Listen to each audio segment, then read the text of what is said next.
Well, I had changed some stuff in my book, and I think I'm pretty much almost done with it. I may try to uh, I don't know how to describe it. I may try to change chapter three a little bit to kind of compound it together. Maybe make it sound a little better. Um, but starting with chapter three, I'm gonna go to four, and my favorite chapter five, which I just added before. Um, So, Chapter 3 In the Shadows of Profit Unraveling the Web of Greed and Exploitation. While navigating the complex terrain of human nature, the question of greed, or rather greed as an inherent trait, remains elusive. What we can affirm is an inevitability of encountering greed in our lives, rather it takes root of our formative years or unfolds later in adulthood. Personally, I've grappled with the insidious nature of greed, realizing its self-destructive consequences. For centuries, humans have marveled at the remarkable intelligence of dolphins. Scientific revolutions have unveiled the existence of specialized brain cells known as spindle neurons in these marine mammals.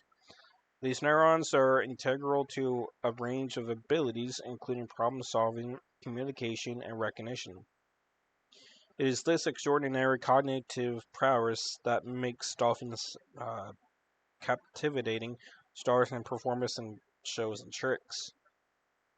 As we dive into the historical tapestry of dolphin captures in preceding chapters,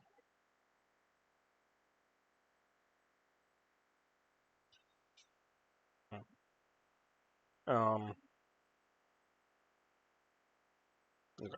I'll need to find a way to change that up a bit because we already took a hisco- we already took a look at that. But anyway, the precise price tags of beluga whales and dolphins during the 1860s to the mid 1960s elude our understanding.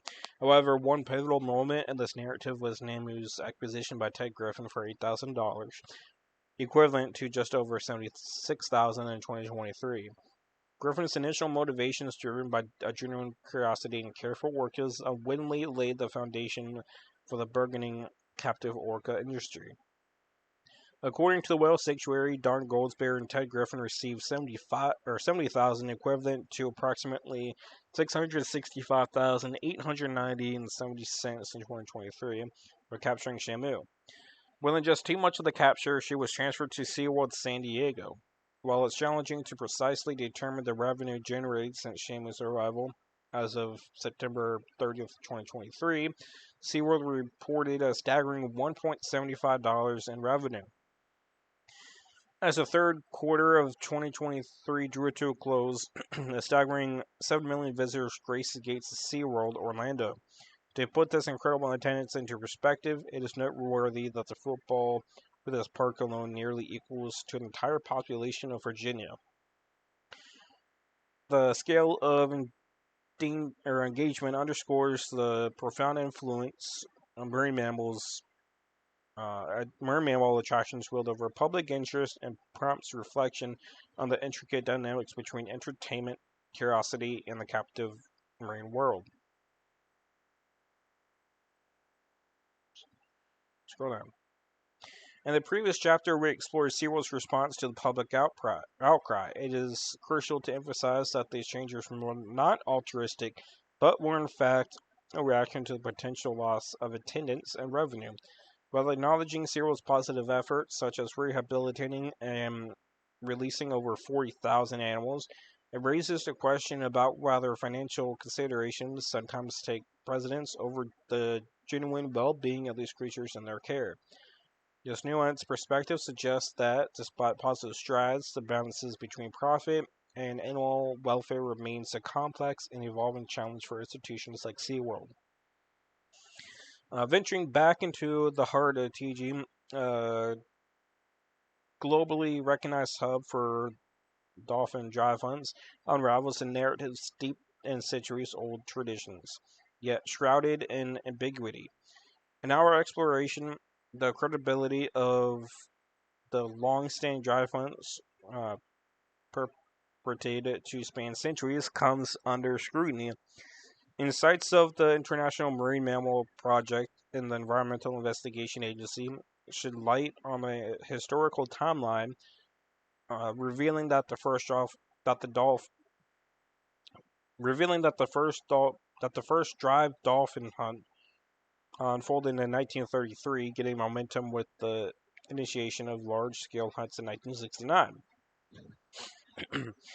Delving deeper in the complex tapestry TG's history, the revelations take an unexpected turn.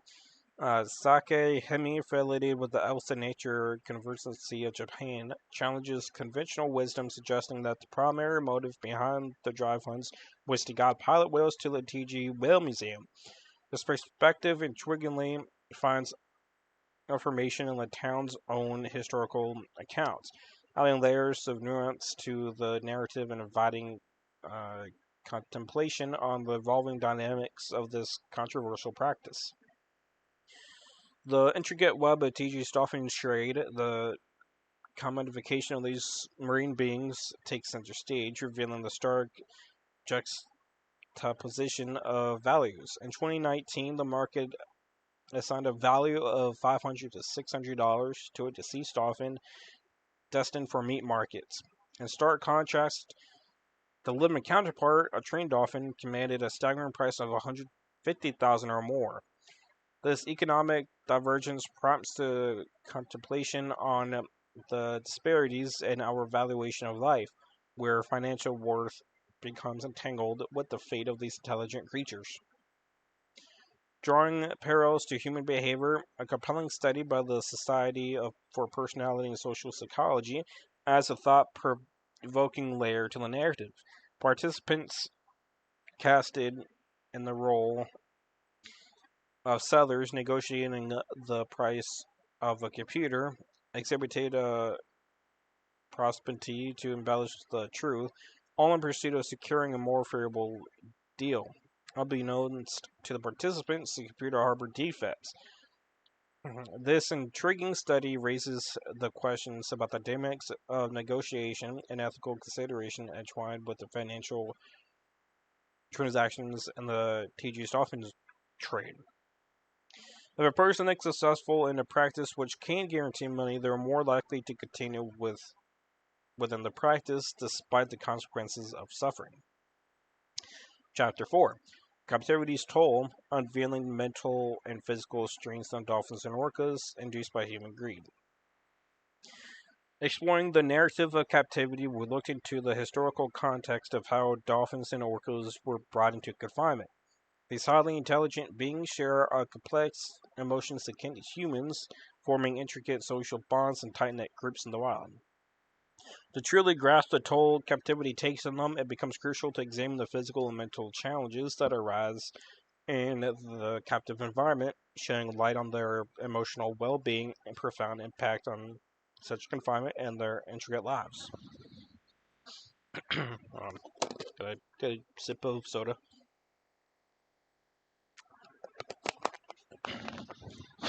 Okay. Um, throat's getting a little scratchy. To understand the challenges faced by dolphins and orcas in captivity, let's continue on how the brains function. These marine creatures possess a sophisticated paralimbic system governing spatial memory and navigation. Within this system, the paralimbic cleft processes their emotions, while the amygdala plays a crucial role in eliciting emotional reactions. By examining the intricacies of the brain structures, we gain insight into the emotional experiences of these intelligent beings and the potential impact of captivity on their cognitive well-being. Both dolphins and humans share a commonality in experiencing stress, as their bodies release stress hormones when confronted with challenging situations. The adrenal glands play a key role in this response, releasing hormones like cortisol and aldosterone to address the source of stress.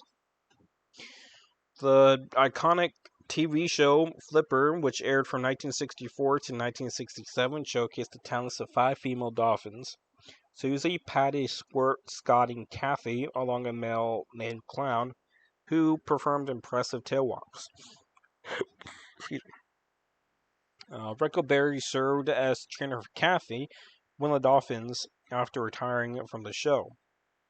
Kathy faced profound depression during her stay at the Miami Sea Aquarium, untimely resulting in a tragic incident in the hands of Rick. Kathy took her own life by not resurfacing for air, prompting a profound realization for Rickleberry about the uh, detrimental effects of captivity on dolphins. This heart-wrenching event served as a turning point, leading Rickleberry to become a vocal advocate for freeing dolphins and ending the mistreatment they endure in captivity. In the realm of captivity, dolphins and orcas frequently experience dislocation. Being relocated to various parks in different pods, the tale of Kalina, an orca born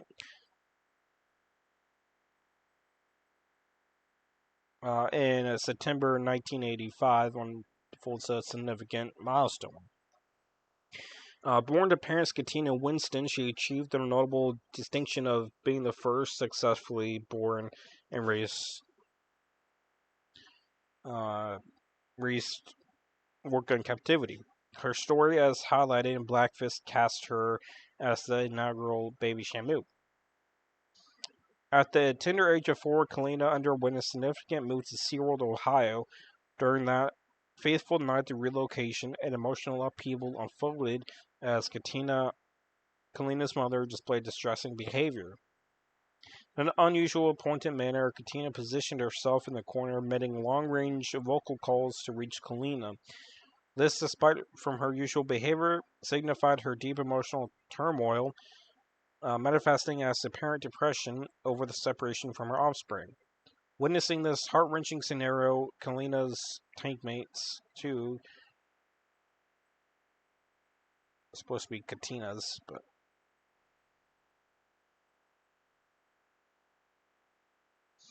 seemed as they respond to concern, checking in on Katina as her cries echoed throughout the night. um, in 1988, a tragic incident unfolded when Kandu, an orca, collided with another female named Orky, resulting in a devastating injury. The force of impact caused Corky's jaw to fracture, severing a major artery and leading to profuse bleeding. The distressing aftermath was visually evident as videos captured Corky visibly expelling blood from a blowhole, underscoring the severity and visceral nature of the incident. On February 20th, 1996, a tragic incident occurred at Sealand of the Pacific involving trainer Kelty Byrne. While working, she slipped into the pool and was pulled under by the orcas. Witnesses stated that all 3 orcas were involved, with Telecom being identified as the one who pulled her down. The preceding night has seen Telecom confined in a pen with 2 females who engaged in tooth raking, scraping with their teeth against each other, showing evident frustration. The incident, ultimately deemed an accidental death, highlighted the complexities and challenges associated with orca captivity. On February 24th, 2010, a tragic incident occurred during the relationship session between trainer Don Brancho and Telecom. As she laid on the layout of the pool in shallow water, Telecom grabbed her forearm, pulling her under and causing fatal injuries. Some reports suggest that he may have grabbed her ponytail. Regardless of the specific details, the incident underscores the potential frustration and stress experienced by captive orcas like Telecom. Similarly, when examining the case of Quito, who was transferred by SeaWorld to Laurel Parque in Tenerife, Spain, along with 4 other orcas on February 13th, 2006, notable events unfolded, including an incident where Quito attacked one of the trainers. This incident gained Quito more considerable attention, contributing to his fame. As is common in many marine parks, the orcas are confined to concrete tanks. In a period leading up to the tragic death of Alexis Martinez, his observations revealed a concerning trend of growing disobedience among the orcas, as they continued, or as they began to refuse commands. On December 24th, 2009, Akito launched a fatal attack on Alexis, dragging him into the bottom of the pool multiple times. The aftermath was gruesome, with reports indicating that Alexis' body suffered severe internal injuries during the harrowing incident. These incidents share a distressing commonality: the loss of life, either for a dolphin or a trainer, attributed to the challenges of captivity. Numerous reports, including those from the Voice of Orca, PETA, and Scuba Diver Life, suggest that food deprivation is frequently employed as a motivational tactic. Despite SeaWorld's denial of these accusations, former trainers Jeff Ventre and John Hargrove have asserted that the marine mammals are either drugged or subjected to food deprivation.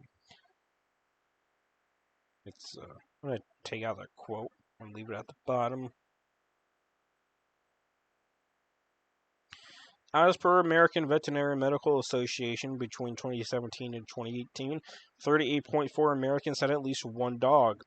As responsible pet owners, we ensure our dogs receive regular meals to keep them happy and healthy.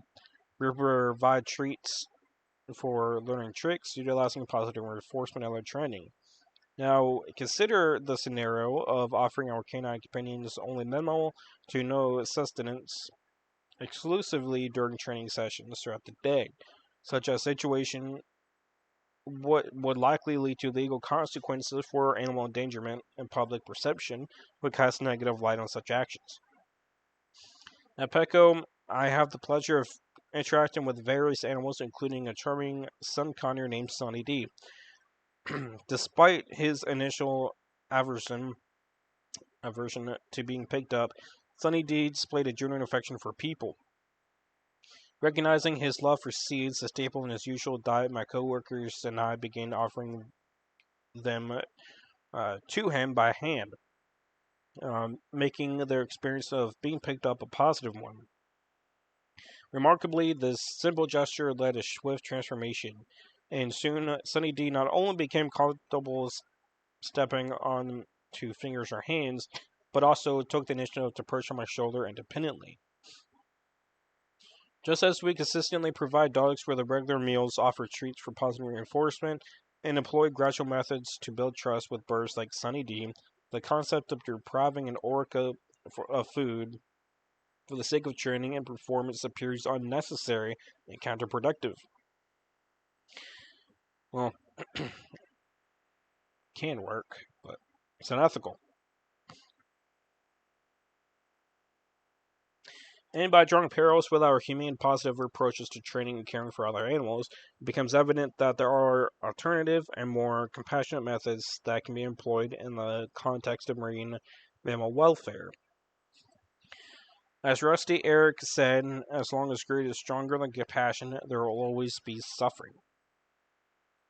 Chapter 5. As we navigated the turbulent waters of dolphin and orca captivity, it becomes imperative to cast our gaze towards a more promising horizon, a future where compassion triumphs over exploitation, and ethical stewardship guides our internships with these remarkable marine creatures. In the aftermath of seeing the darker realms of greed-induced practices, Chapter 5 emerges as a beacon of hope. Here we embark on a journey of exploration and seeking alternatives and envisioning possibilities that can redefine the narrative surrounding captive dolphins and orcas. From sanctuaries offering spite. Throat's getting really itchy.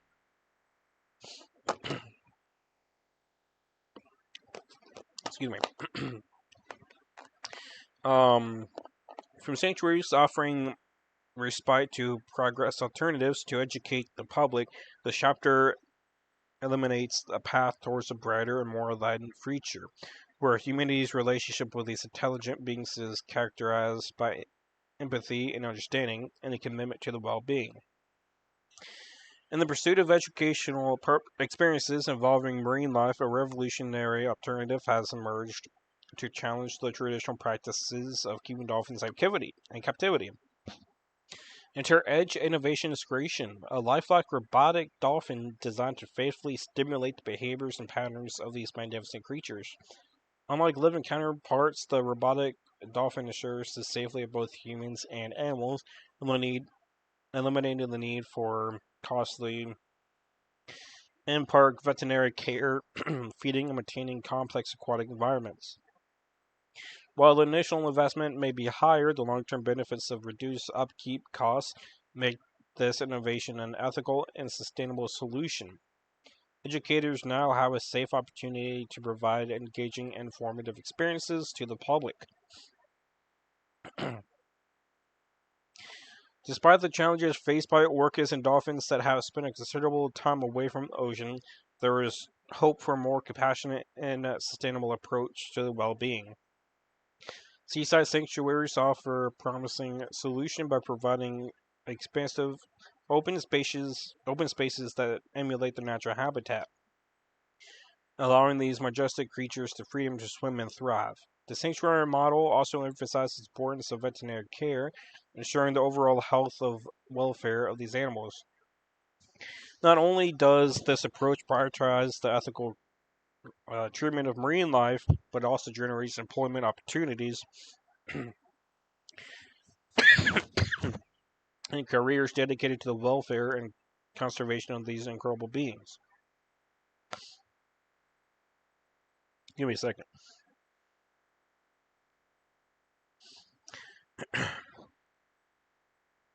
Frequently, marine parks offer complimentary dolphin and orca shows as part of general admission, creating an engaging experience for visitors. Transitioning to the use of robotic dolphins can ensure that these uh, captivating shows continue to highlight a large audience.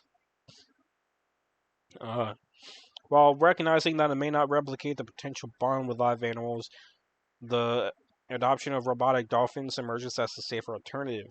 This innovative approach allows marine parks to deliver entertaining performances while prioritizing the well being and safety of both visitors.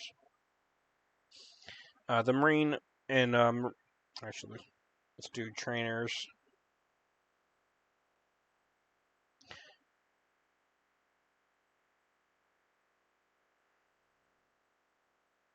And trainers and the marine creatures these seek to appreciate. We have heard stories about orcas attacking boats, but the main thing to remember is that there has been no recorded attack from an orca in the wild. By continuing to have dolphins and orcas at captivity and performing shows, there will always be a great risk to human and animal health. In September of 2023, during a family trip to Dark, North Carolina, I found myself wrestling with feelings of regret and a sense of purposelessness. Seeking solace, I decided to meditate by the pool at the back of our house. I decided to, excuse me, open to find clarity. Hold on.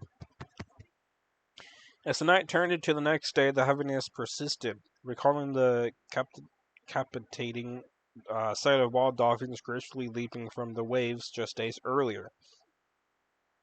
I was inspired to explore dolphin tours in the area. Opting for an affordable admission, I drove 40 minutes south to a harbor, joining a small group for an unforgettable experience. While we waited for our dolphins, or I talked. While we waited for our dolphins, I talked with my tour guide. She had been interested in marine biology for a long time and had been doing tours for about 3 months. She helped me realize that there was always a way to work with dolphins despite the financial hardships of college.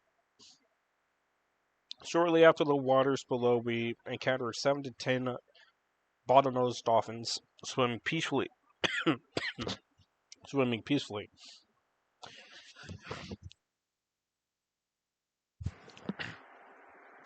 To our delight, one dolphin evenly playfully tossed a fish into the air for about a minute before gracefully disappearing below.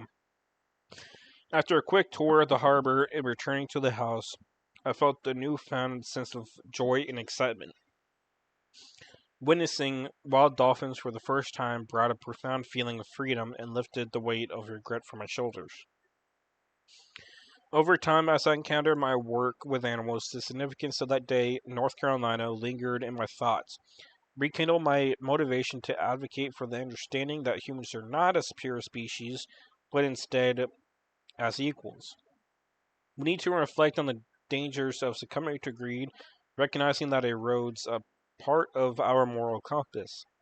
Once we plunge too deeply into the abyss, it becomes arduous to resurface. Despite the ongoing challenges faced by dolphins in their natural habitat, there is hope for resolution, allowing us to coexist peacefully.